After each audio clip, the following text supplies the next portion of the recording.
सुप्रभात बच्चों, कैसे हैं आप सब? मज़े में ना? आज अपनी परिवेश हिंदी भाषा की क्लास है। आज हम कविता क्रमांक 4 एक बूंद इसका अध्ययन करेंगे। जो निकलकर बादलों की गोद से थी अभी एक बूंद कुछ आगे बढ़ी, सोचने फिर वही जी में लगी, आह क्यों घर छोड़कर मैं यो कड़ी। दैव मेरे भाग्य में है क्या बदा, मैं बचूंगी या मिलूंगी धूल में, या चलूंगी गिर अंगारे पर किसी, चू पड़ूंगी या कमल के फूल में। बह गई उस काल एक ऐसी हवा, वह समुंदर और आई अनमनी। एक सुंदर सी पका मुँह था खुला, वह उसी में जा पड़ी मोती बनी। लोग यों ही है झिझकते सोचते, जबकि उनको छोड़ना पड़ता है घर, किंतु घर को छोड़कर अक्सर उन्हें बूंद लो कुछ और ही देता है कर। ये कविता किसकी है? ये कविता अयोध्या सिंह उपाध्याय इनकी है। और ये कौन से भाग से ली है? अरिहत ये भाग से उन्होंने ये कविता पेश की है। अब इसका स्पष्टीकरण हम जानते हैं। जो कि निकल कर बादलों की गोद से थी अभी एक बूंद कुछ आगे बढ़ी, सोचने फिर यही जी में लगी, आह क्यों घर छोड़कर मैं यो कड़ी। इसका मतलब क्या है? एक बूंद बादलों में से, मतलब जो बारिश गिरती है, बारिश की एक बूंद, मतलब कवि कहता है, बताता है कि बादल मतलब उसकी वो बूंद की वो गोद है जिससे निकलकर वो आगे बढ़ रही है। सोचने फिर यही जी में लगी। और वो जब निकल रही थी बादलों की गोद से, उसके घर से, तो वो अपने मन ही मन में, जी में यानी क्या होता है? मन ही मन में वो सोचने लगी, आह क्यों घर छोड़कर मैं यो कड़ी यानी क्या? निकली, कि मैं बादलों की गोद से अपने घर से निकलकर मैं क्यों अपने घर से निकली। वो अपने मन ही मन में ये चीज़ें सोच रही है। दैव मेरे भाग्य में है क्या बदा, मैं बचूंगी या मिलूंगी धूल में। तो वो बूंद अपने ही मन में सोची जा रही थी कि मैं घर से तो निकल गई, तो अब बता है भाग्य, मेरे तकदीर बता।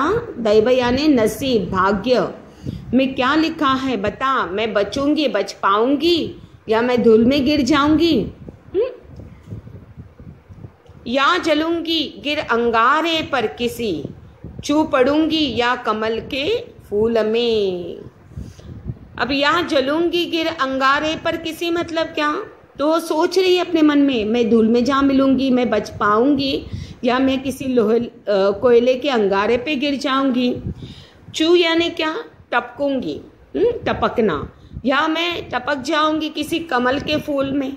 हाँ, ये मन ही मन अपने बादलों की गोद से यानी अपने घर से निकलकर वो मन ही मन में सोचे जा रही थी। बह गई उस काल एक ऐसी हवा, वह समुंदर और आई अनमनी। और उस वक्त एक ऐसी हवा बह गई। अचानक से जब वो अपने घर से निकल गई, तब वो अपने खिन्न भाव से सोची जा रही थी, मायूस होकर सोच रही थी कि मैं कहाँ जाके गिरूंगी। और अचानक से ऐसी हवा बादलों से चली कि वो जाकर समुंदर में आई। अनमनी यानी खिन्न भाव से, अनमनी यानी क्या? खिन्न भाव से समुंदर की ओर चली। एक सुंदर सी पका मुँह था खुला, वह उसी में जा पड़ी मोती बनी। और तभी उसने देखा कि एक सुंदर सीप का मुंह खुला है जो समुंदर की गहराई में है। और उसमें वो जाकर पड़ी और क्या बनी? मोती बनी। वो सोची जा रही थी कि मैंने अभी घर छोड़ा है, मैं धूल में जाके मिलूंगी, मैं कोयले के अंगारे में जाके पड़ूंगी, या मैं कमल के फूल में जाके टपकूंगी। लेकिन जब वो एक ऐसी हवा चली, वो जब खिन्न भाव से ये सारी चीज़ें सोच रही थी, तब वो समुंदर में जाके गिरी। और तब ये एक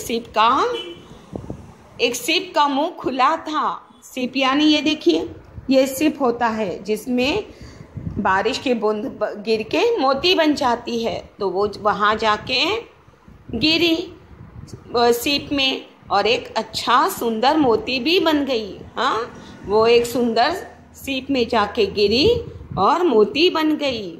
ठीक है, आगे बढ़ते हैं। लोग यूं ही है झिझकते सोचते, जबकि उनको छोड़ना पड़ता है घर, किंतु घर को छोड़ना अक्सर उन्हें बूंद लो कुछ और ही देता है कर।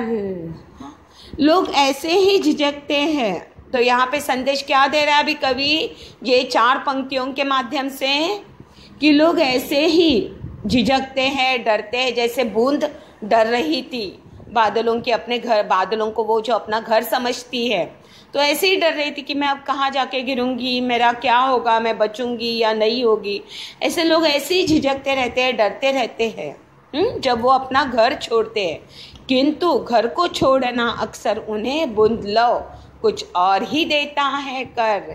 लेकिन कवि बता रहे हैं ये पंक्तियों के माध्यम से, कविता के माध्यम से, लेकिन ये लो मतलब बूंद के समान हर किसी की ज़िंदगी मोती भी बन सकती है। ये हमें बूंद से, ये कविता से हमें सीख लेनी चाहिए कि हर किसी का घर से निकलना बुरा नहीं होता है अक्सर।